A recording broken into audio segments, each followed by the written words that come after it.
There's two sides to every coin. Then there's a conversation you can join. But I'm an old dog and there's new tricks. And some of my opinions you just can't fix. 'Cause I'm an old man yelling at the sky. I'ma shake my fists at the clouds and cry. Get off my lawn, you snowflake, before I have a meltdown, breakdown, shakedown. 'Cause this is my hometown, so back down, sports clown. It's all just a game, and it's the last down, let down, cowtown. I said it's all just a game. I give the touchdown, the rundown, the lowdown. 'Cause it's over the game, gonna crack down, shut down, the sundown. I said it's all just a game.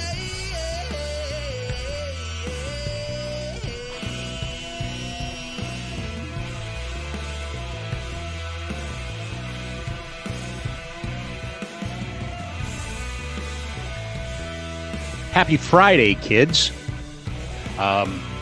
If you are listening to this on the stream, or if you're listening to the podcast later on today being the Friday, this will be relevant to you. It does not feel like 34 degrees anymore. It feels like we're about to get wet. And maybe on this program too, I don't know. We will find out. A lot to talk about. Just a casual observation before we get to our guest. And that casual observation is that the Edmonton Elks, which is grammatically incorrect, it should be Edmonton Elk, but the Edmonton Elks won, puts a little pressure on the Stamps, who host who? Oh, that's right, the juggernaut, which is Winnipeg, tonight in what could be a sloppy game. With Labor Day looming on the horizon, believe it or not, Labor Day looming on the horizon. We're broadcasting live from Treaty 7 territory. I'm me, you are you know who you are, and we thank you for being here. This is an inclusive broadcast. All are welcome. We are an ally for all, and excited about today's show. Have been excited about today's show for a while. I will preface it by saying, but Rob, I follow the social media of Barnburner, and he was just on Barnburner. Yep, not the same conversation. Never the same conversation. We don't even know. I have no clue. We may solve something today, or we may incite some sort of geopolitical incident that may bring down regimes. It's just the way that it rolls between the two of us. Our guest is brought to you by Ski Cellar Snowboard, skicellarsnowboard.com. 76 years in Calgary. There are 4 locations in our city which are about to open their doors because, as I said, the weather is going to change here right away. The powder is going to come, not in a week or two, probably not in a month or so, but it's not that far off. And good preparation, always with good information, which you can get at Ski Cellar Snowboard, makes for good innovation. And your season of snowboarding, skiing, or snow skating may never be better. Check them out, skicellarsnowboard.com. Our next guest needs no introduction, so I will give him a brief one. I have known him for going on the better part of 24 years. I have followed him on a number of occasions. We have worked for the same employer, but they were petrified, quite honestly, pissed their pants about the possibility of ever putting us together because, God, that would be too much in one room. But we'll do it here on this program. I'm not scared at all. He is the legend, the man, the myth, nobody nicer in the whole world. He is good people. Peter Loubardias joins us. How are you? I am excellent, Rob, and I probably concur with that first statement. It certainly... it never got to where we were hoping it was going to get to, did it? Nope, sure didn't. And I think they were scared. Quite honestly, I know why. Personally, I know why you and I never worked on the radio you were never a regular guest for me because it would have been too easy. And I wasn't allowed to do easy things. I had to do hard things. You were a gift to those who needed help, and you gave such help. And we lamented it, and we've talked about it, and here we are many years later, still wondering why Well, quite honestly, there'd probably be sports radio stations all across Canada if they'd done it. Just saying. I don't know. Where are you, by the way? I kind of feel like at some point you're going to ask us to give the ransom up and that nobody will be harmed. And nobody will offer up. That'll be the first thing that. Yeah, I may get bits and pieces of you if I don't do it, but where are you? No, you're all good. I am in our basement in Mississauga, Ontario, and the spot that I'm in, my wife Nancy is a sign language interpreter, so this is her area, and so I'll generally do these things either from here or upstairs in our kitchen, but she doesn't want me taking up the whole house unless she is working. So she is now up and I am down. Okay. So, and in all seriousness, there's no criticism of, we don't rate your room or anything, because in her line of work, she can't have this stuff, right? Like she can't have that in the background. No, she can't. You need to be clear. Can't. All right. Correct. All right. Are you in the middle of anything? Are you currently, what are you doing? What are you up to these days? I mean, we were going to do, I wanted to do it last week, but you were busy. What is keeping you occupied?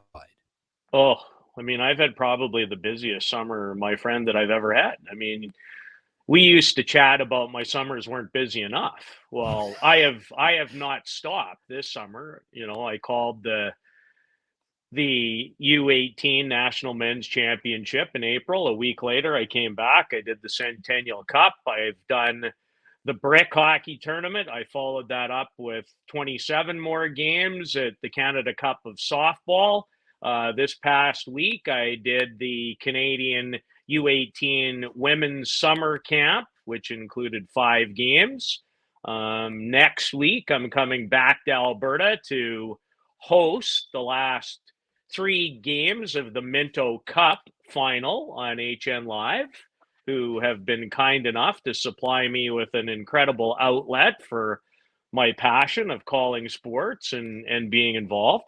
And then after that, I'm going back to Surrey, British Columbia to do the Canadian Senior Men's Softball Championship. So that combined with a trip with my son to Pocono to take him to his first ever NASCAR race, I have not stopped, and I've called more games in the summer than he did almost in the entire winter. So is this the culmination of the dream for you? And the reason I ask that question is, you were long associated as being the voice of junior hockey, many Memorial Cups and whatnot, CHL. And then, you did the NHL, but you've always been relied upon as a voice for younger athletes and for, those level of sports. Has technology caught up to where you want it to be, that now you can do this full time? I think technology is definitely caught up to where I want to be. I think I'm as fascinated, though, Rob, in hoping to grow the streaming platform I'm currently with, and really fascinated by where it's going. I think, when I got involved with HN Live, and they've just been great to deal with and great learning, to be honest, great learning, things that we don't know until we do it. And so we now live very much in a world where there's no middle for me anymore. It's either pro sports and all the money that it takes to broadcast pro sports, or even pro sports done on the radio aren't enough anymore to do them the way that they once were. And I get that in part, obviously. Yeah. But I think there's a real middle ground in terms of we've kind of gotten away from what's going on in our own backyard being really important. And I still think it is. So with technology, and because, as you know, I would just as soon broadcast 10-year-olds as any other event, because I've always loved amateur sport, and I love the path and the journey for young people. That's really my greatest passion, and obviously anything that wears a maple leaf. I'm excited. I'm excited about not only doing the games, the way I'm doing them, but potentially helping grow a new middle ground, because I think there's a place for it. I really do. For those who are not familiar with the platform HN Live, I mean, we're talking about 500 plus events a year, not games, right? Like there's a lot that service carries on its back, correct? Well, I don't know what the exact number is in terms. I think that's probably a little high in the event neighborhood, but Okay. and I think even for HN Live, like so many other streaming services, they're continuing to just find out where the growth is and exactly where they want to go and what matters and not what matters, but what works and what their piece is. So, I Right. mean, I can't even tell you how many events or games Well, so that tell me HN sports Live then. does. So tell me Well, sports. I mean, hockey. The whole company, when Corey Bro and Calvin Bellows founded it 6 years ago, HN standed for Hockey Now Live. It Yeah. became HN Live, but while hockey is primarily the number one sport that we do at a lot of different levels, also have a great relationship with Muay Thai and have done, all kind, badminton. I mean, Right. baseball, just did the provincial ball hockey championships. So yeah, it's one of my hopes and dreams with this is to create a platform in many ways for events to give them a professional broadcast done by high level, people. Their Yep. technology is incredible, to be honest. It just is what they can do without a truck, and Mm-hmm. it's spectacular.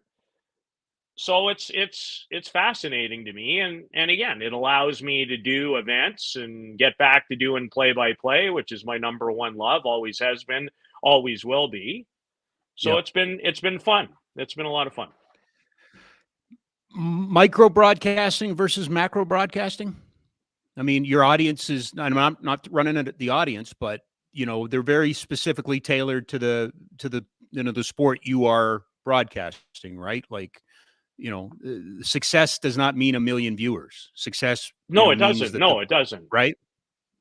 No, it to me, it's more about, especially right now, as you try to grow it, it's about serving the people that care about the product that you're and the client that you're with, Mm-hmm. and trying to grow it from there to see what the traction is. And I'm a big believer in this, Rob, and you're involved in all kinds of different projects, which you're so great at and have made such an incredible difference in the community. Is, you know, part of this, again, is the learning of what people want, what they don't want, what matters to them, Yep. and how it is presented. And so we went from a world, here's how I try to explain it best, of there were very few options of things you can watch. Now you can watch everything. Yep. But to me, the middle ground is, I think there's, even when I was involved for years, as you know, with the Western Hockey League on Shaw, Mm-hmm. well, that platform went away. And to me, in Yep. many ways, there isn't that kind of platform anymore. Well, there is. It's you. It's HN Live, Right. right? So, well, I mean, it is in part. It is in part. So now it's about tailoring to your audience Yep. and growing it and really allowing, streaming is so new that frankly, and I've learned an incredible amount, a lot of it is, let's be frank, for amateur sports, there's not a lot of money. That's the reality. No. No. I don't have to tell you. Yeah. Okay. So, but in working at all different levels, which I have, including this one, I think in a lot of cases, people get into trouble because two things. they're trying to hit home runs all the time sales wise, when maybe you just need to hit a few singles. Small ball. Small ball. It's time Yep. to play small ball until you grow it to a certain extent and understand where it can and where it can't get to. So, for example, not that I'm in all the sales meetings, but I'm in some of them. Mm-hmm. So some of the events that we're dealing with, like, they don't even realize that streaming is something that can be sold and monetized as part of their package of putting on an event. So I do. I think there's some real room for growth. It's not going to be a home run. Yep. In terms of it's never going to draw millions of people. But I can tell you this, the Brick Hockey Final on HN Live had 13,000 people watching the final. Yeah. You know, that's a good number. Oh, I wish I had 13,000 people listen to this podcast in a month. Yeah, no, it's a great number. It's a great number. And you know what I'm going to ask next, because you and I have had this conversation for a long time. Is it healthy? Is it healthy to put kids in that spotlight? And I know, and it's only because, you know, I've kind of given up on elite sports, and I've just said I'm going to go work with the other group. And I'm not trying to pick a fight, and I'm not trying to do any of that. I did, you know, you saying the streaming is new, the broadcasting isn't, because I did the Brick tournament back in 2001 with John Short on anysportanytime.com. We did the audio version of this. Yeah, absolutely. Not as successfully. Is it okay? Are you seeing any negatives? Is there any negatives to you know, the kind of show that you're not putting? This isn't a single camera lock off. You guys do a show. No, like, it's broadcast quality, we do, right? Right, it is, for sure. But it's different though too, Rob, because a lot of the stuff that we do, including the camp that I just did in St. Catharines, was one camera with one play-by-play person. The Centennial Cup was, frankly, we did the job of sometimes what it can take 20 and 25 with 6 people. And a lot of that had to do with the people that actually did it and who were in the roles that they were in. I fully understand your question.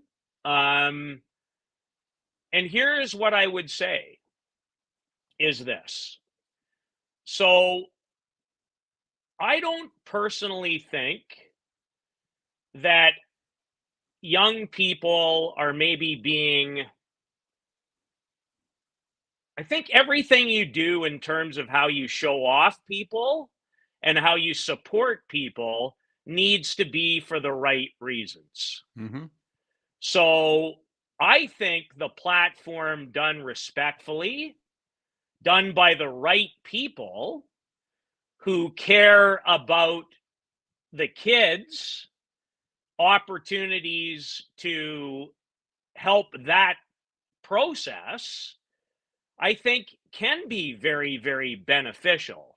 Now, if it's about, like, in a lot of ways, something that I know would upset you, using the kids to make a lot of money, then that's where I draw the line.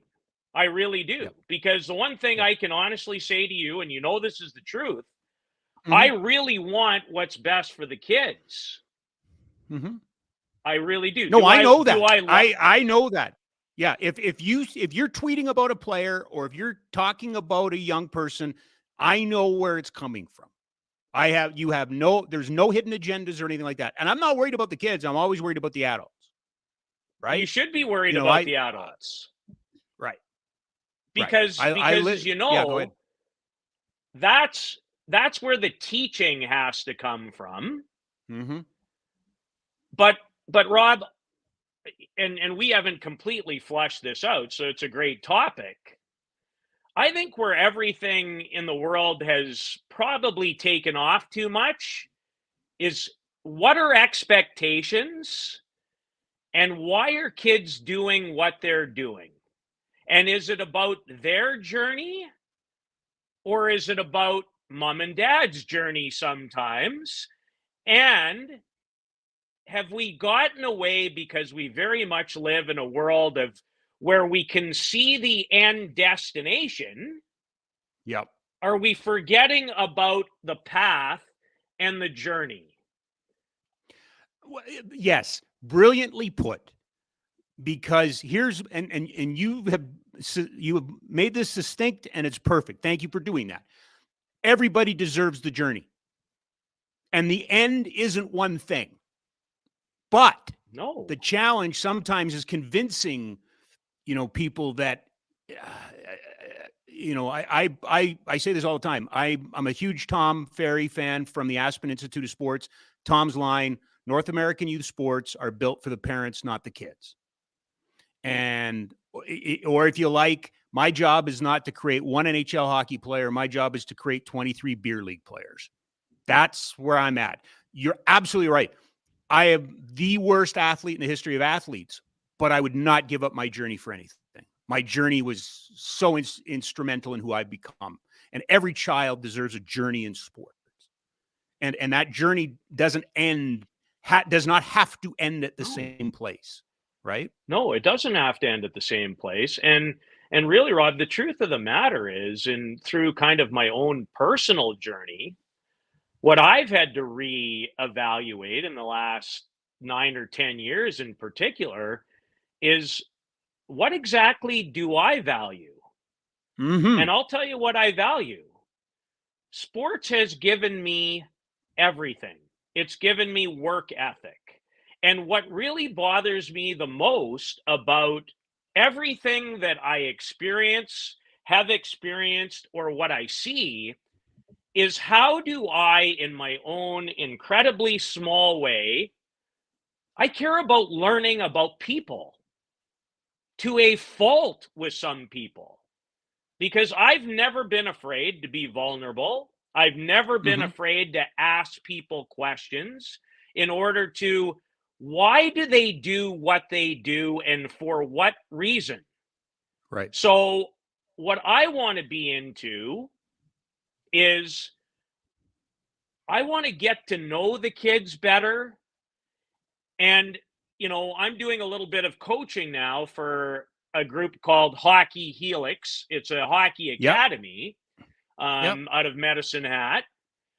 And I'm as concerned about helping to coach the mums and dads as I am anything else, because I think I have a real great feel of, yes, can I tell when somebody's elite and has a chance? Yeah, I can. There's no question. But it's not just about that. It's getting back in our world, Rob, to team. That's what I want. And it's been lost. And it's really the number one reason that I left my job, is because for the better part of 9 years, did we do some great work? Yeah, we did. Did we do some great games? Yes.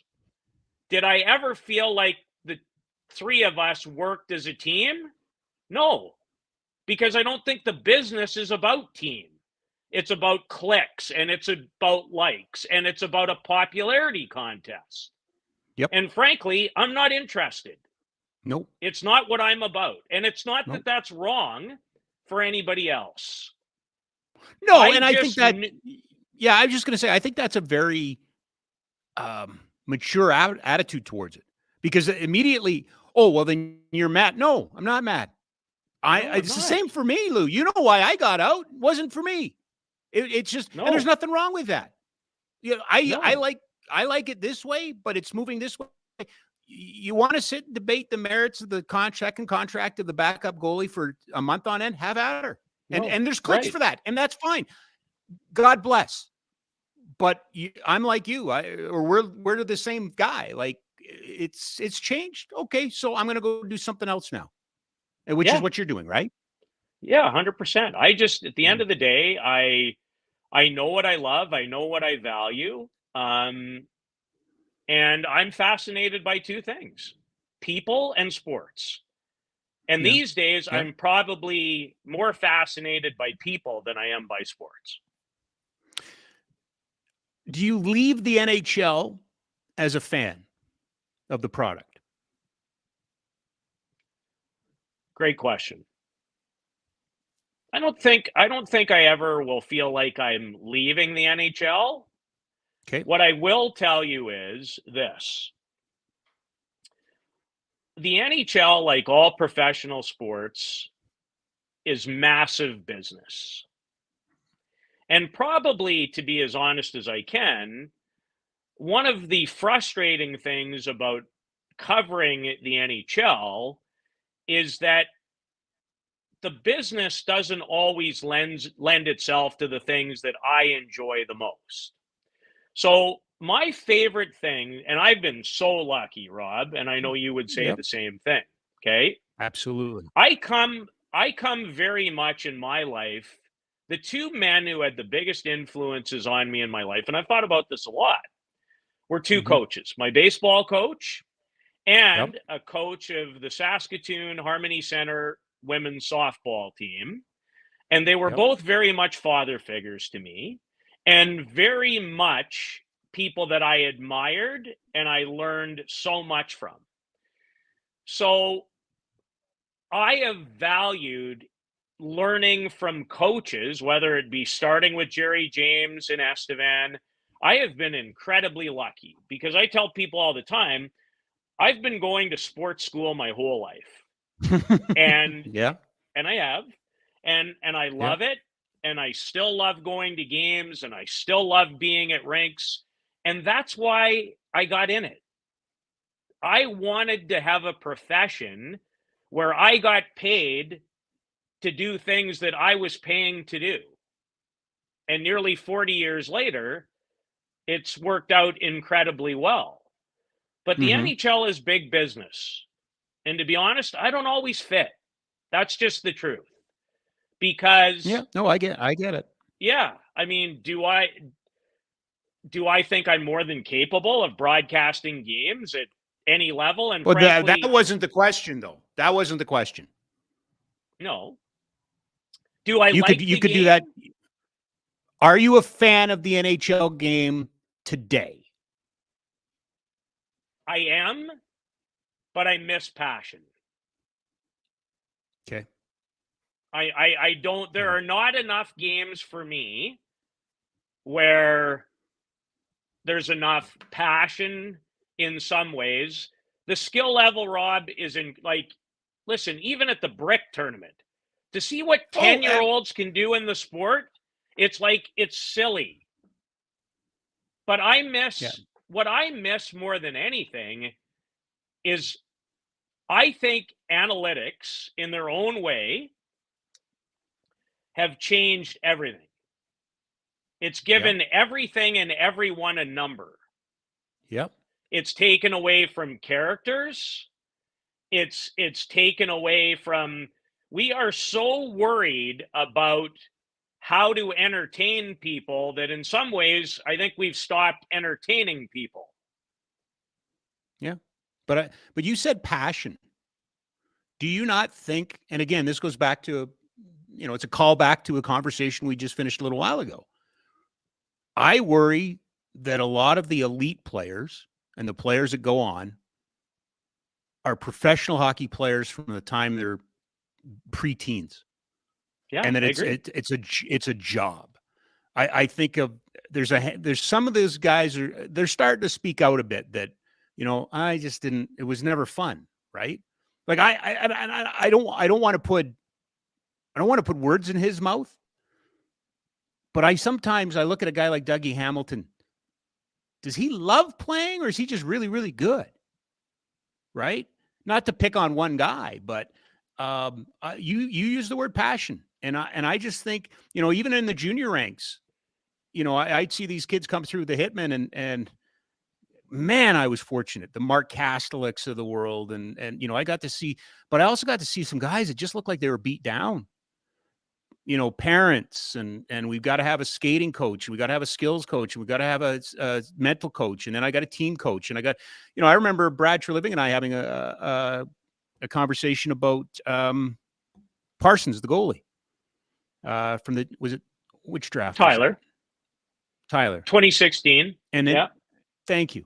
He comes to camp, and I'm talking to True Living. He goes, he's got 5 goalie coaches, and he starts listing them off. And I'm like, I remember being 18. I could not have that. Like, I would have shut down. And I worry, and it's not a hockey thing. Jesus, I saw it in basketball. You see it in soccer.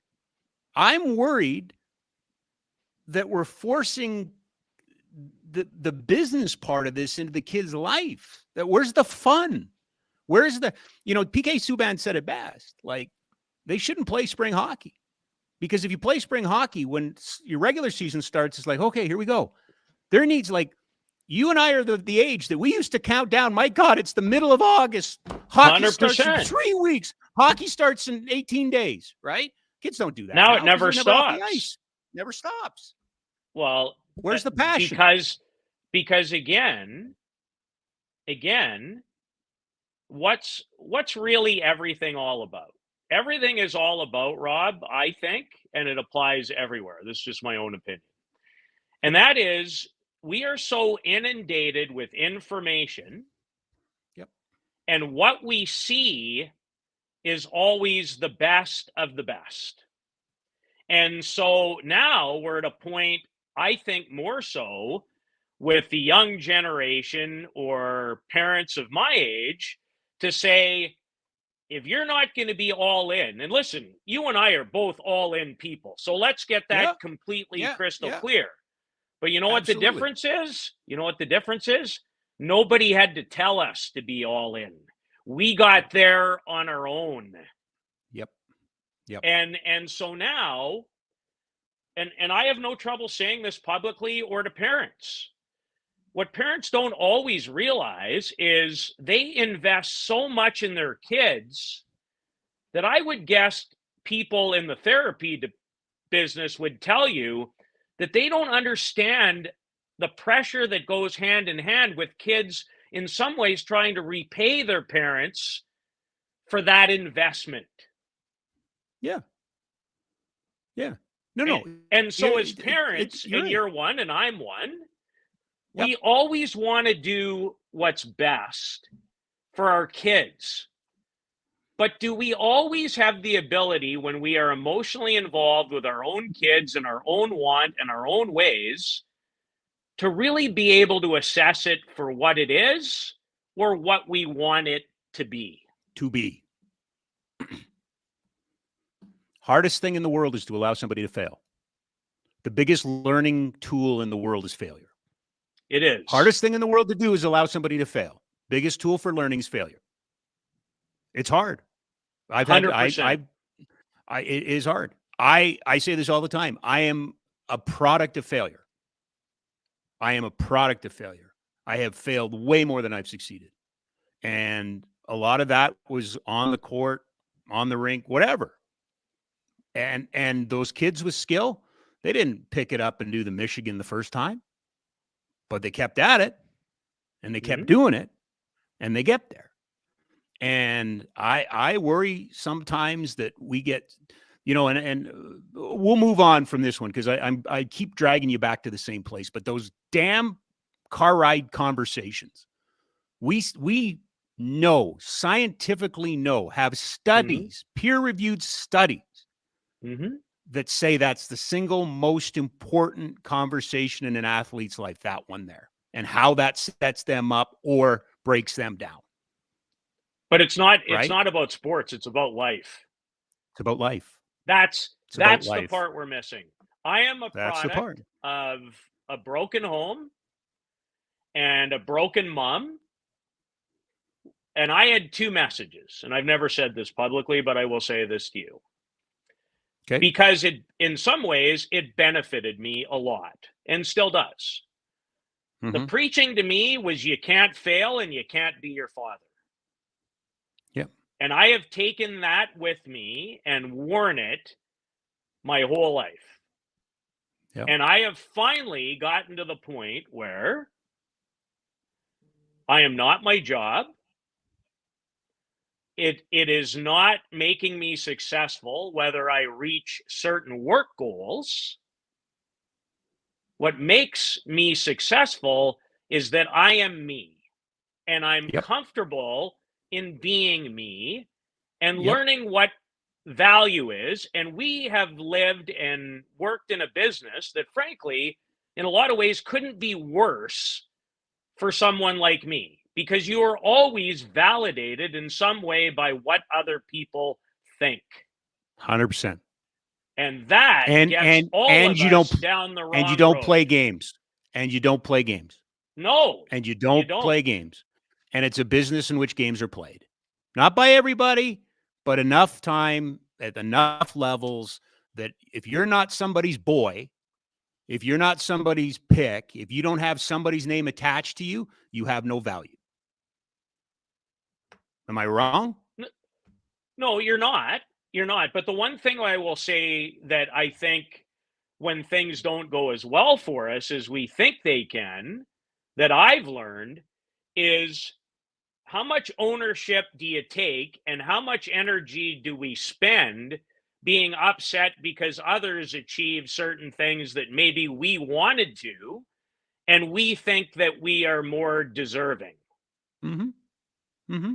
That Yeah. is, I have Sure. spent a lot of energy at times, and I know people have assessed even me, going, what the hell is he doing that job? His sound is kind of funny, he's really not for me, or I work harder, or I do it different. That's how the world, like, when Yeah. as a society we get a little better at not being governed by what everybody else thinks Yeah. and really look internally about what matters. Yeah. And the only reason I say it is because it's not just about sports. But it is at times. And that's the danger, right? Right. That's the danger. Are you happy today? Am I happy today? Are you happy today? I'm way happier than I've been in a long time. I wouldn't change it. Wouldn't go back. Wouldn't, Neither all would of I. those sort of things. It is what it is. It's the human experience. It's the journey. It's fun. We were just talking about the journey, I but it's know. the journey. And I know. it's the reason I ask, and the reason I ask you if you like the NHL right now, I don't. No, I'm not. It's not my. It doesn't feel like my game anymore. It feels No. different. And to me, it's the passion part. It's the delicate genius part. That shit drives me nuts. Sorry, Ty. I'm sorry, Ty. I know. Apologize. Ty doesn't like it when I swear on the podcast. So, from one of my superheroes players. So, got to take care of your boys, right? Yes, you do. But it's to me, like I'm just tired of the. I just want to. It's not fighting. It's not any of that. What is it? Like last, it just feels corporate, and that sounds bad because what is corporate?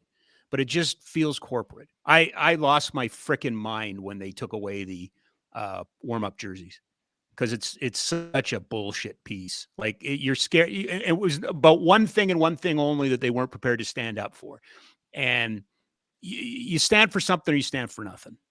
And I'm tired of watching good people get run through the mill. I'm tired of, well, his PDO is this, and but have you ever sat down and talked to the guy? Like, I don't feel like in this day and age we know these players, and I don't think they want to let us know these themselves, because They I think don't. they see the damage that can be done. Right?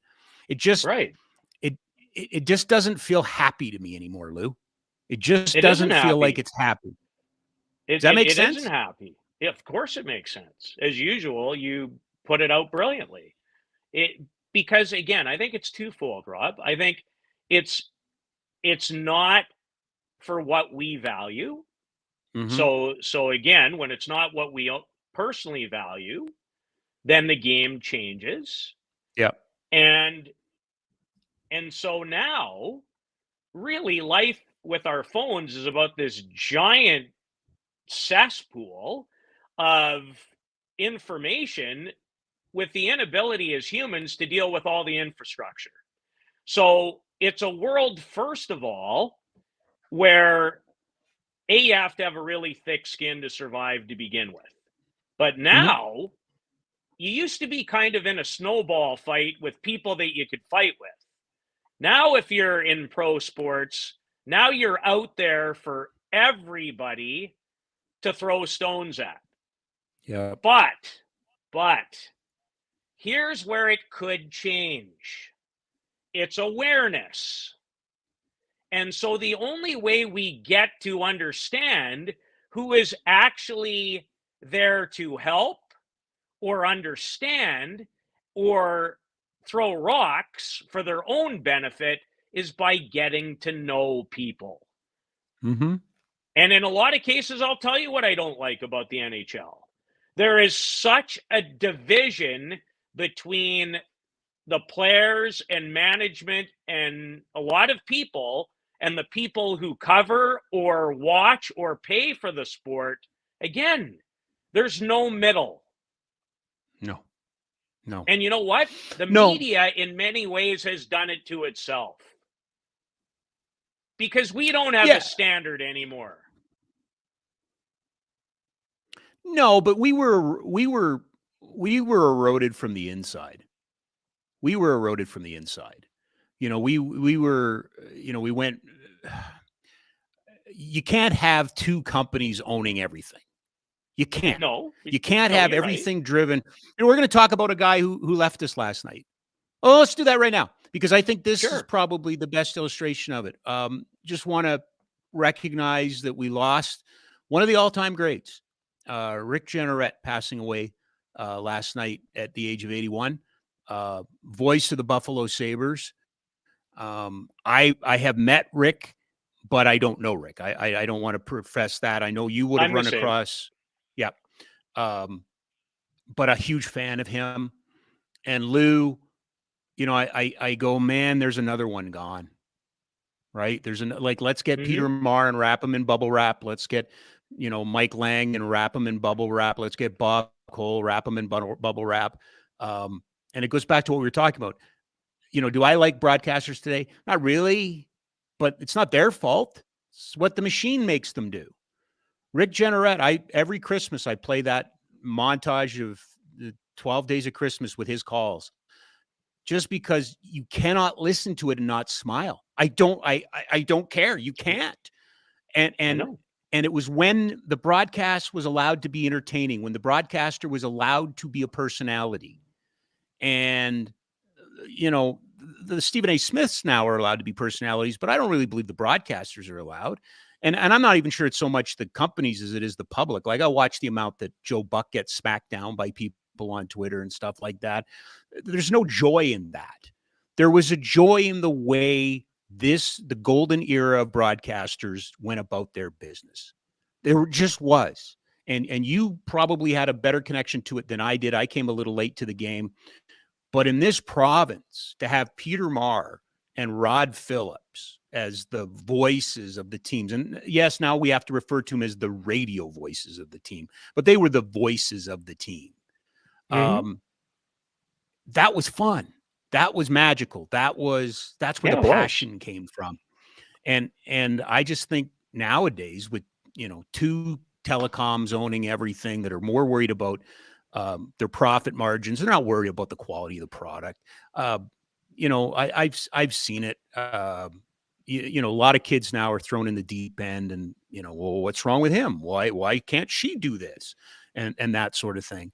The Rick Jeannerets, the Peter Marrs, the Rod Phillipses of the world, you know, that's unfortunately my bread and butter, and it's not going to be that way anymore. So, kind of like we said before, okay, I guess so. I'll go do something else now. That's how I feel. Well, first of all, what made those individuals great was, first of all, people who did those jobs were seen and viewed differently. So I would start there. Okay. Yep. And especially by people who were in the business themselves, trying to get to those places. I would tell you this. I'm not sure I'd say this about Peter, but I would say this about Rick.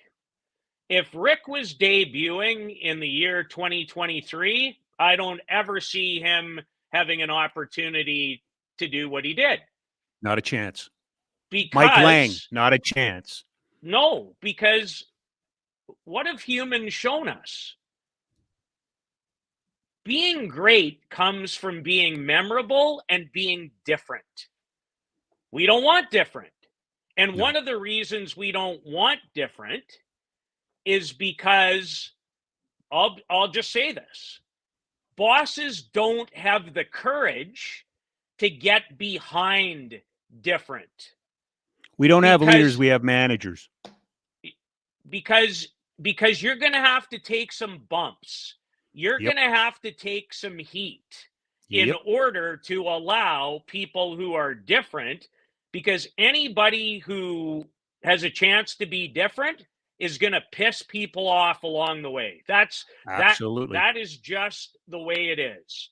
But it's also why, and the other thing is too, okay, here's to me what's different, Rob, and I really believe this, okay? I think in our business, yes, have there been greats? Yes, did they do it a little different? They did. But they were also on a stage long enough to either be heard or watched where people could get to know them and appreciate them and be comfortable with them and connect with them. Right. I think a lot of times there are all kinds of great play-by-play broadcasters in this country that people are never going to get to hear, who have been owning their craft in junior hockey or other levels of hockey, but no one ever came along and put them on a stage and stayed with them long enough to be great. Because it's now easier to either fit the mandate, or more importantly, you're going to have to actually go to bat for somebody you believe in. So we live in a world of self-preservation. That's where we are today. Well, I say it all the time. You got to have courage. We have managers. We don't have leaders. Leaders don't tell you what you want to hear. Leaders tell you what you need to hear. Managers tell you what you want to hear. And we have too many managers. We have too many managers in sport. We have too many managers in broadcasting. Look, it's funny. Jack and I were having this conversation before. This is the future. I mean, the Rick Jeannerets, the Mike Langs are going to find themselves on this platform, right? And then people are going to migrate to them, and that's fantastic, and that's great. But I'm too tired to start over again, right? I'll do what I do, and young kids will pass me, and that's cool. That's okay. Me too. But if I'm talking to the Nation Network, if I'm talking to the Flames Nation or Oilers Nation people, I'm like, please don't copy what they did. Don't copy what Rogers does. Don't copy what Bell does. Don't copy what radio did. Don't copy what TV did. Like, find your own, and that's what worries me is, my biggest swear word in life right now is institutionalism. I think we are ground to death by institutionalism. And I think the media is full of institutionalism. I think, again, it comes back to managers versus leaders. Nobody wants a leader anymore because a leader might tell you something you don't want to hear, right? Boy, we sound like old men yelling at clouds, don't we? You kids, get off my lawn. But in fairness, it's you and I are you're the only guy I can have this conversation with. Probably. And you're one of the only people I can have this conversation with, because what I've also come to learn in the last 10 years is even when you know better,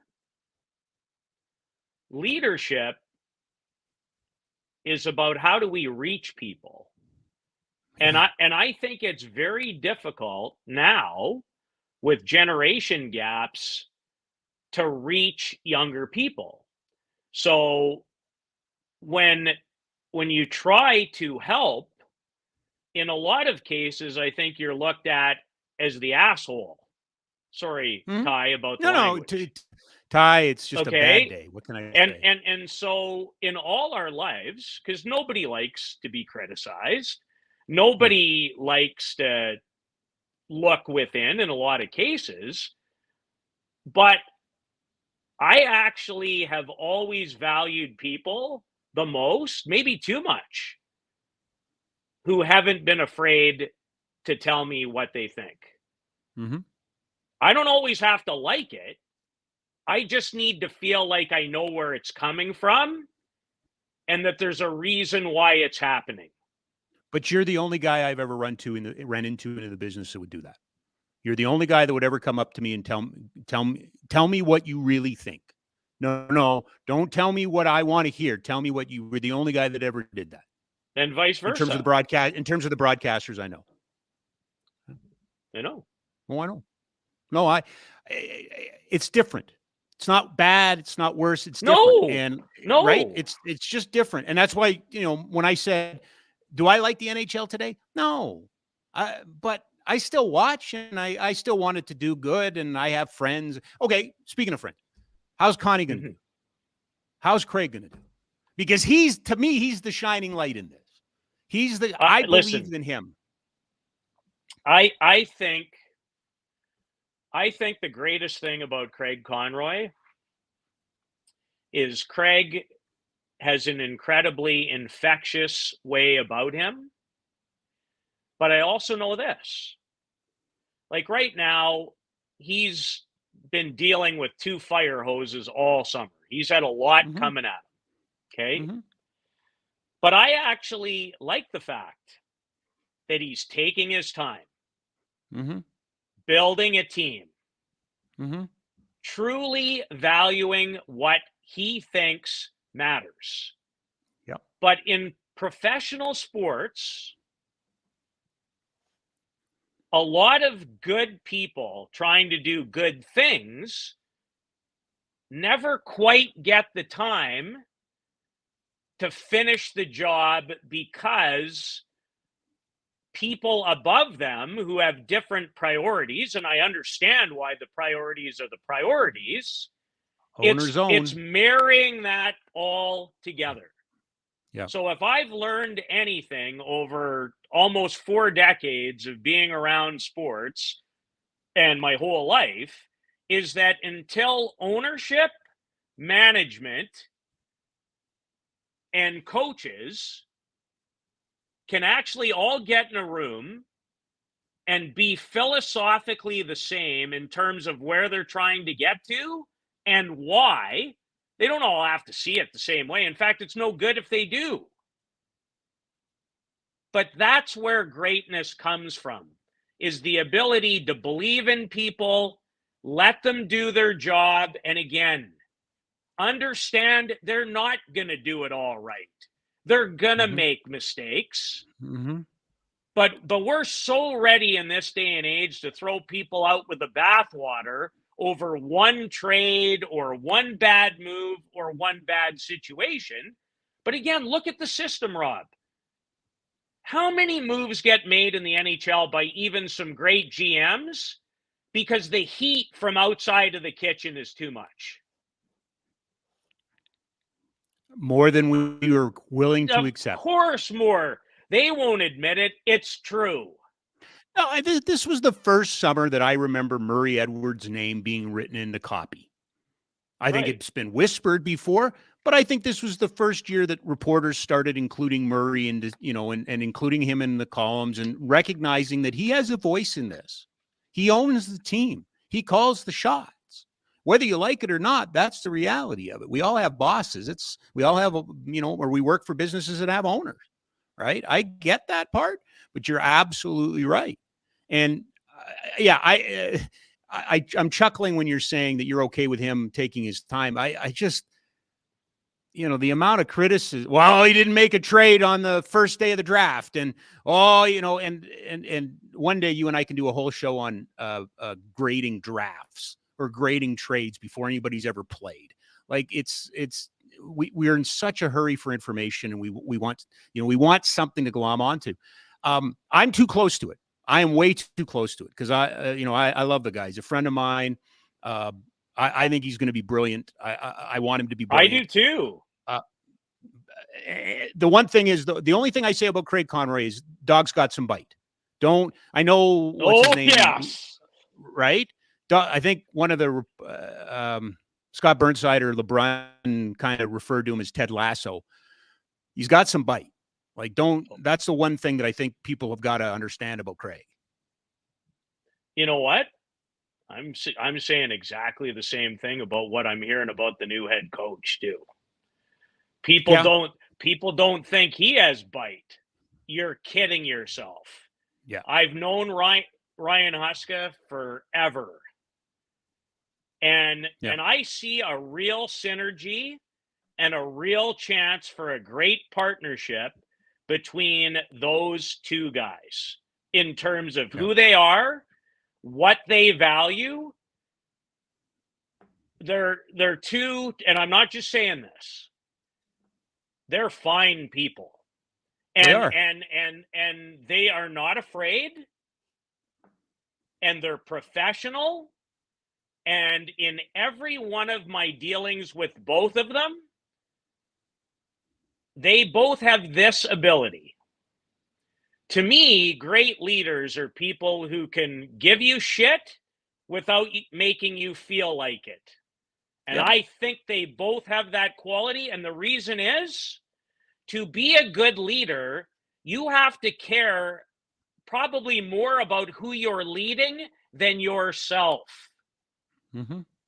And I think they both have that quality. And I think that's what gets in the way, frankly, for all of us at times, because we want what we want, and we want people to see it and experience it and feel it and understand it. No, I got to learn about you before I can help you. Yep. All right. I'm going to take a hard right turn right now to talk about one of your other passions, which is this country. I'm not sure that anybody has done better investigative journalism in sports than Rick Westhead has of the last couple of years. He's been at the front of a lot. And another story today involving our men's national soccer team and another confrontation between them and Soccer Canada. You can give me the 30,000 foot view. You can give me the team view. This was supposed to be for guys like you and lesser sent for me, because nobody kind of wears their heart and their country on their sleeve like you. But World Cup, and we're finally back there since '86. Women are coming off an Olympic gold. This soccer story has been hard to take. It really, really has. It just felt like forever before we were a going concern, and now we're a going concern, and it sure feels like we're cutting our own knees out from underneath them. I can sum it up, Rob, in a lot of cases in 2 words: pride, ego. Prevalent everywhere. And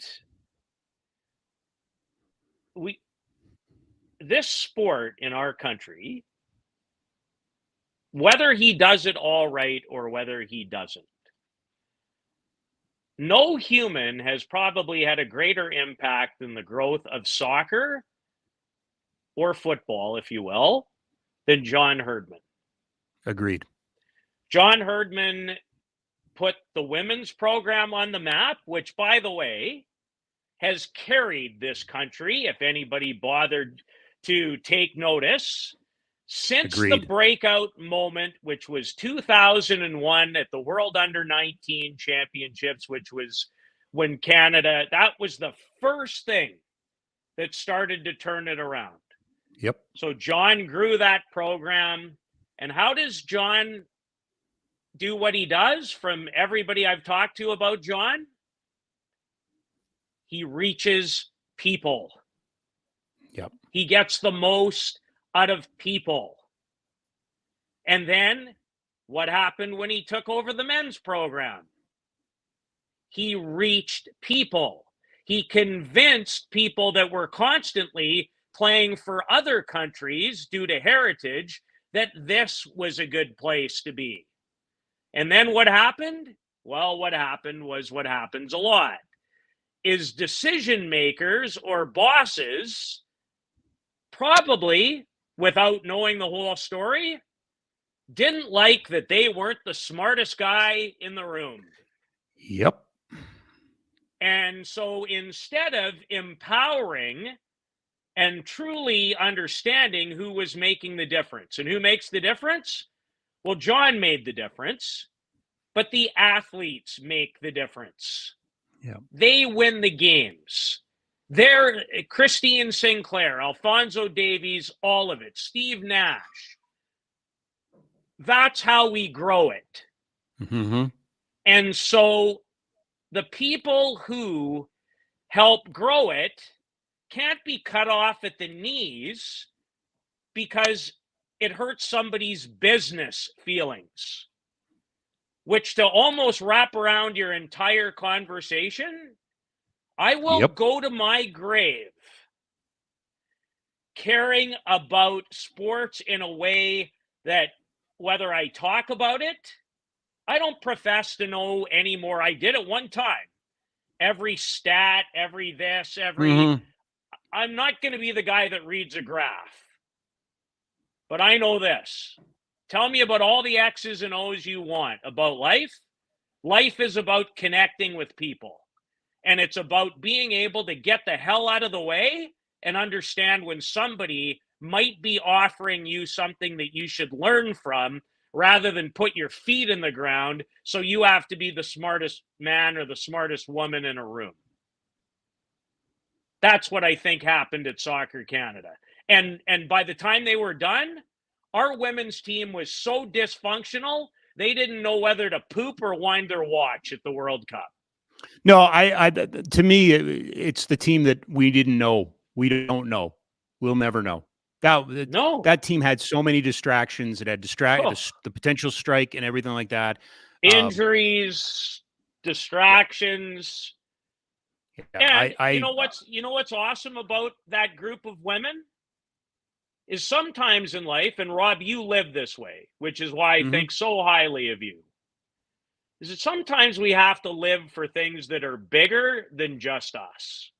Mm-hmm. And those women cared enough about the women to come next that they probably sacrificed a good result, understanding that the only way to grow the women's game is to make sure that the best people doing it are appreciated. 50 years from now, if we're still using coins, that Olympic gold medal team should be on a coin. Yes. For exactly that. For exactly that. For exactly that. Right? Yeah. For exactly that. Yeah. Yeah. I am waiting with great interest to see the new leadership at Hockey Canada. You've done some events. What's your sense around that organization? That's been a big scandal. It's been a big black eye. It's been a real sore spot for a lot of people, sponsors, all of those sort of things. What are you feeling? What are you hearing from people in that organization in terms of moving forward? Well, it's going through massive change. You know, it has a new Catherine Henderson coming out of Canadian curling.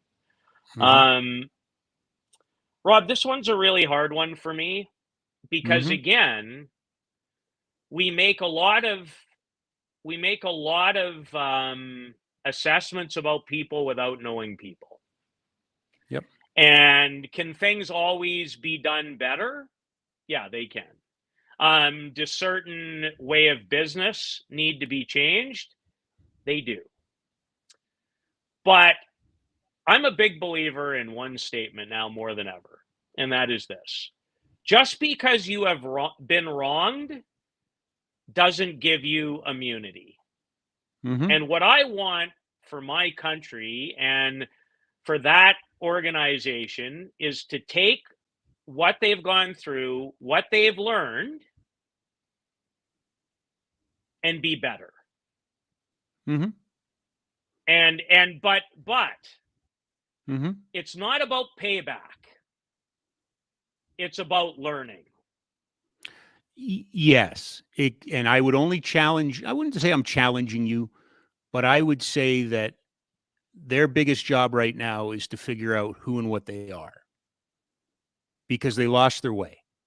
They're supposed to lead the game, Lou. They weren't leading the game. They were chasing medals and sponsorship. I don't completely disagree with that. Except here's what I'm going to tell you as a realist. Yep. What do people in the country really care about? Medals?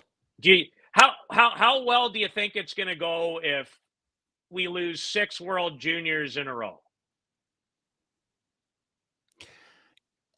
If we're developing the best all-around players en masse in the women's, the men's, and the para game, could care less. But I know the point you're making. They'll take heat, they'll take criticism, and all those sort of things. But that's my point: is what's wagging the tail here? Is it the dog or the tail? Is it the tail wagging the dog or the dog wagging the tail? Lou, my superheroes kids are not recognized by Hockey Canada. So if we want to play a friendly game against an association team, we have to get a special discompensation to play them. So Hockey Canada says, well, special hockey, that's not for us. Yet I listened to Tom and everybody else talk about having to increase the numbers, improve the numbers. Either you're the stewards for the game or you're not. Just because a group of people doesn't pay insurance or doesn't pay into your pot of money, that should have no bearing on it. And that's my problem with Hockey Canada. My problem with Hockey Canada is, are you the stewards of the game or are you the stewards of TSN's contract? I'm sorry. That's how blunt I am going to be about this. And I love a lot of people there. I love, I know Cassie Campbell Pascal's on the board, and there's all kinds of people that, I have all kinds of time for. But I'm sorry. This scandal to me broke down to, what's the most important priority here? Is it leading the game or is it making money off the game? Well, and you know what? I don't disagree. And I would go as far as this. That's what I mean by the learning. Yeah. Because how we are all affected by this game and have priorities about this game for different types of reasons. Sure. Okay. One of my greatest concerns is I don't like that story. I don't like a lot of stories. I don't like the fact that there's renegade leagues popping up all over the place. Agreed. Okay. So where you and I are in complete agreement is this.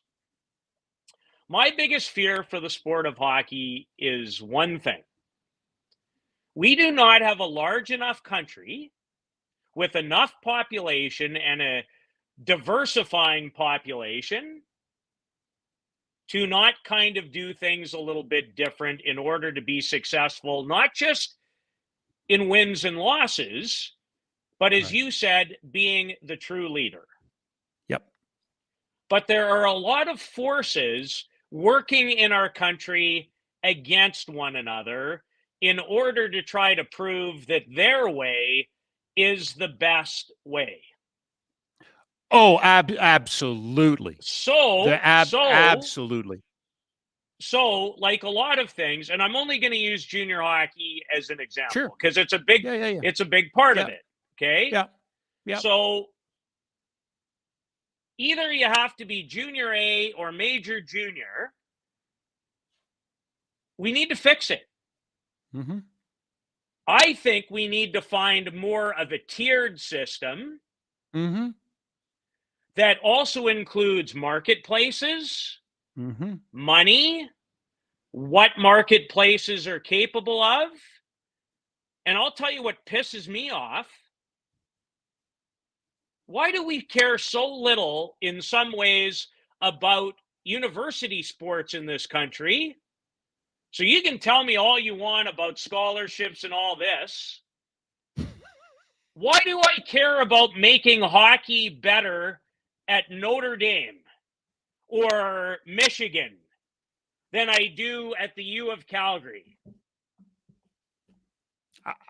I've never understood it. I've never gotten it. So now this is where I get hot. Yeah. This is where I get hot. So Yeah. So if we, and it matters to me, I have no trouble telling you that. We're not very good at a lot of sports. And I don't like the fact, but you also know I put my money where my mouth is. Oh, absolutely. No, absolutely. That's why you're here. I want us to be better at a lot of things. But at the end of the day, in a lot of cases, we don't care enough as a country. Mm-hmm. Sorry, we don't. Mm-hmm. And then in other cases, we fake care. Yes. Which is worse. We fake care. Which is worse. Okay? Which is worse. Yep. So at some point, we have got to make the game more affordable. We've got to tier it in a way that our own leagues aren't fighting against one another, because this league isn't well coached enough.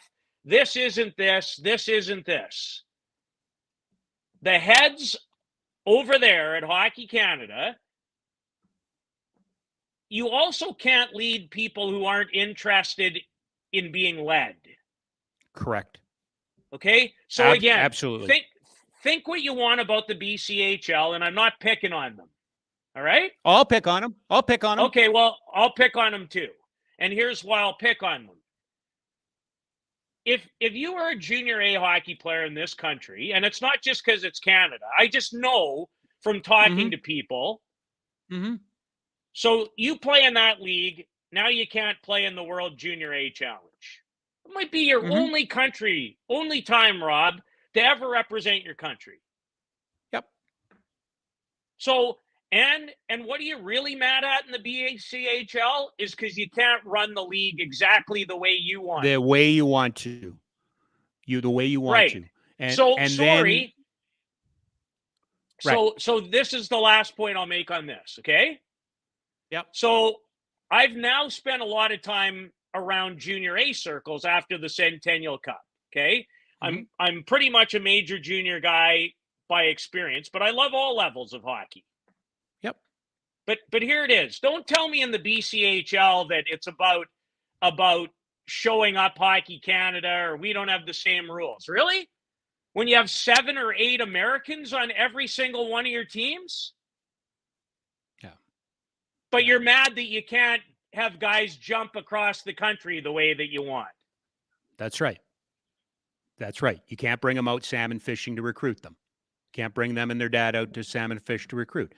Oh, by the way, though, it's okay because the CHL, the number one supplier to Hockey Canada, decided to go and, solve one of their problems with one of the BCHL teams. So when it involves money, we can make it work.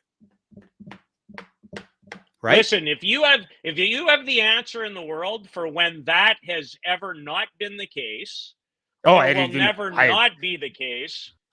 No, but it needs to be brought up, Lou. It needs to be talked about. Does. It needs to be, and can Carla McLeod coach men? Carla McLeod could coach anyone that she wants. Could she coach in the NHL? Yes. Okay. Yes. I don't think. Can I just say this? Yeah, please. Okay? Yeah. I spent a half an hour with Gina Kingsbury. Yeah, I saw you tweeted that. Yeah. In St. Catharines. Okay. And I have goosebumps on my arms thinking about that half an hour conversation. Because in that half an hour conversation, what I learned about why our women's program has taken a giant jump,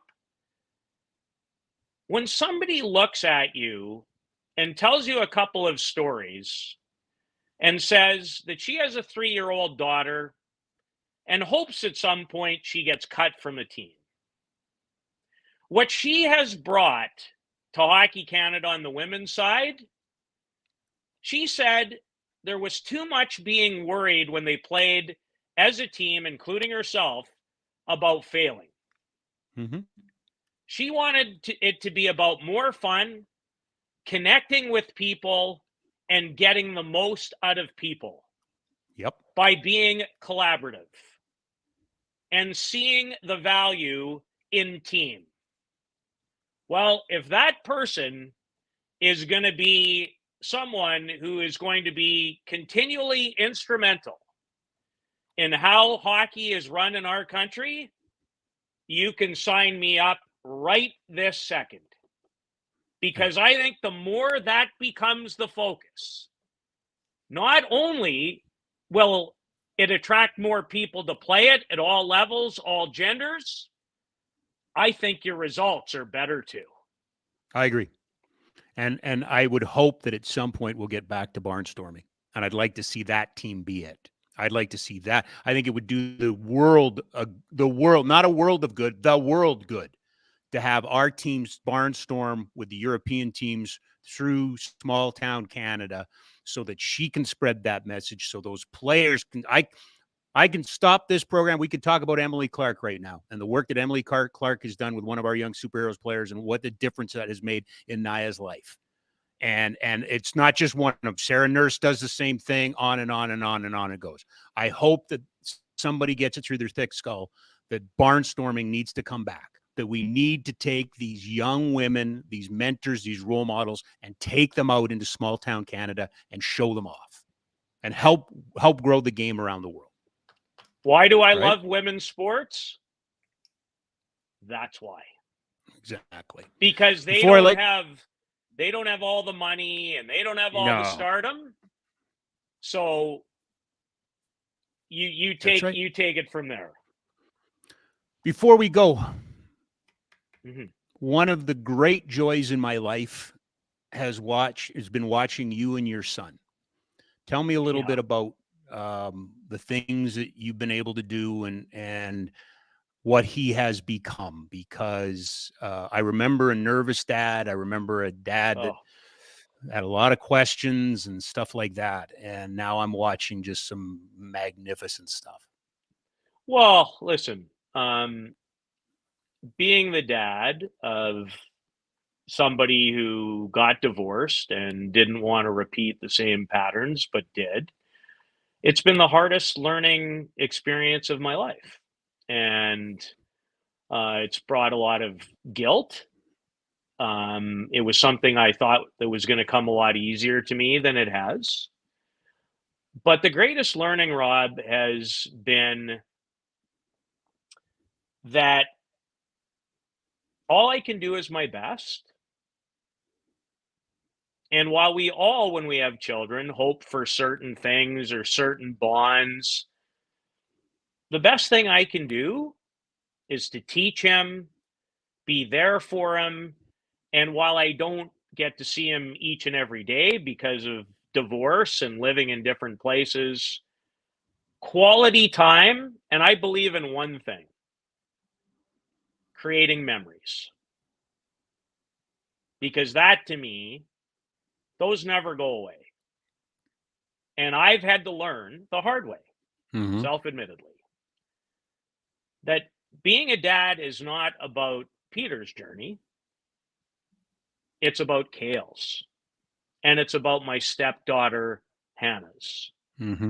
And I am here to help, support, guide, understand, and take the stuff I have learned that, frankly, I didn't always feel supported the way I wanted to be, and hope that I can be just a little bit better at it each and every day. Well, I love seeing, the posts of you and Kale at Pocono, or you and Kale playing Mario Kart or whatever. I just know how much it was not a struggle for you, but I know you were. No, it was a struggle. Yeah. Okay. Yeah, and I know it, and I love it. I just think it's fantastic, and he's awesome. He is. He really is, and it's amazing. It is amazing. My friend, I could do this forever. You know that. We'll have to do it again. Yep. Where are we going to see you next? Are you going to get your podcast going again? What's the deal here? Let's just say by the end of the month, I hope to have some more questions answered. Perfect. Yeah. Well, then that just gives us another excuse to bring you back on. Okay. Be well. You too, Paul. Stay well. Thanks for having me. And I love you. Yeah, and I right miss you, back at and I you. can't wait to see you again. All right. Thanks, Pete. Okay. Okay. Bye now. Peter Loubardias, the one, the only Peter Loubardias. I love that man. He brings it. It's those are the conversations. He's one of the few guys I would say that could have been on the air, that could have been off the air. Those just we never ever had. What's how you like the sun? Is the sun good? We never had those conversations. We always got deep and hey, it's a little insight. You don't have to agree with it, uh, but that's who we are. And I love that man. Absolutely love that man. Of course, brought to you by Ski Cellar Snowboard, skicellarsnowboard.com. 76 years in Calgary. 4 locations will be opening up right around the end of the month or so. We'll let you know exactly when it happens. Skicellarsnowboard.com. My initial concern, Jack, was that we were having the same guest on twice in the same week. Was it the same conversation that Boomer had? No, not at all. There you go. Good enough. Thank you. Perfect. Final mile today. Kind of brought it up in the conversation. Just leaders and leadership. Full disclosure. I work with some very cool clients, the Calgary Surge, who finished second in CEBL this past Sunday, and working on the community side, working with my dear friend Steve Messler, Classroom Champions. You see, I guess I got to go this way. There you go.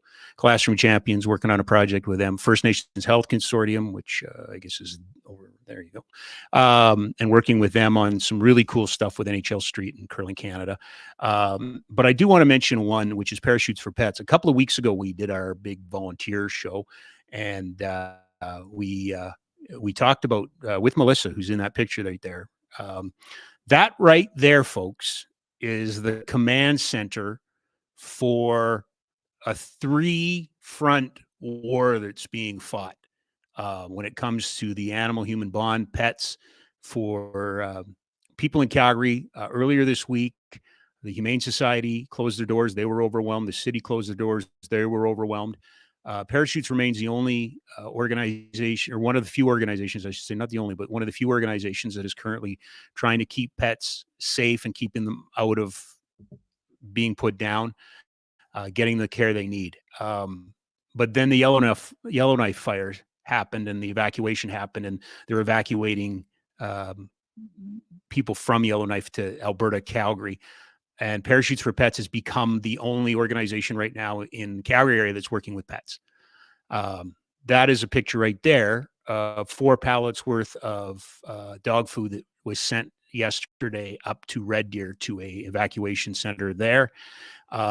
Just found out today that the West Kelowna fires, we are rerouting 33 pallets of dog and cat food out there, but we're also going to get some pets who have been injured in the fires. They're coming to Calgary to get vet care. I cannot say enough about Melissa David, who started Parachutes for Pets, who's the executive director of Parachutes for Pets, and who's going on, I believe, 50 hours now without sleep. There's a lot of, it's funny, this process where the Pet Advocacy Center, which is over in Chinook, is supposed to open on September 16th. For all intents and purposes, it's open now. I would love, and at some point we'll sit down here and do a show and tell you exactly what I learned in this process. But the pet sector is an interesting sector, not unlike some of the conversations we just had with Lou in sports. A lot of institutionalism. A lot of people who want to look down their nose and lecture you and tell you you're doing the wrong thing or whatever. But I can tell you right now, there's a whole bunch of people that should be ashamed of themselves because they're sitting on the outside looking in right now. It's about pivoting. It's about helping. And I cannot begin to thank Calgarians enough. I have seen it over and over and over again. Small donations, big donations. Can I take a cat? Can I foster a dog? Can you use this? Can you use that? I started this podcast back in February by challenging the city and saying, do we have any dreamers? Do we have people who will lead? We had that conversation with Lou. We have managers. Do we have leaders? Yes, we have leaders. Melissa David is one of those leaders. I cannot believe what she is doing. And I keep trying to ask her really important questions and keep saying, you got to take a break. You got to take a break. her life is pets and their owners, their pets and their human bond, and particularly people who fall in the social safety net and who fall through the social safety net. And trust me, folks, it's a sports podcast. I am directly connected. I work, this is one of my clients with Parachutes for Pets. But I think some of you know me, and sometimes I got to say my piece. And my piece right now is, it's what we're watching is pretty incredible. It's all about Calgary. If you can help, great. If you've helped, thank you. If you can't, just keep us in your thoughts and your prayers. It's going to be a long weekend. God bless the people who are displaced in Yellowknife, 20,000 people. God bless the people in Kelowna who are going through this. But if you can, find a little space in your heart to bless the people in Calgary, the houseless. And, we had a situation yesterday with a senior who was stuck with her cat on a park bench for 8 hours, never got any help. And then we found her and we got her the help. So congratulations to Melissa and everybody at Parachutes for Pets. Thanks to Jack for doing an outstanding job of producing. Thanks to Pete. Thanks to you. Monday, we're going to have a show. We'll figure something out. And then next Friday, Danny Austin's in. Live from 55 is also up right now. Don't forget the Stamps taking on the Winnipeg Blue Bombers. Have a great weekend, everybody.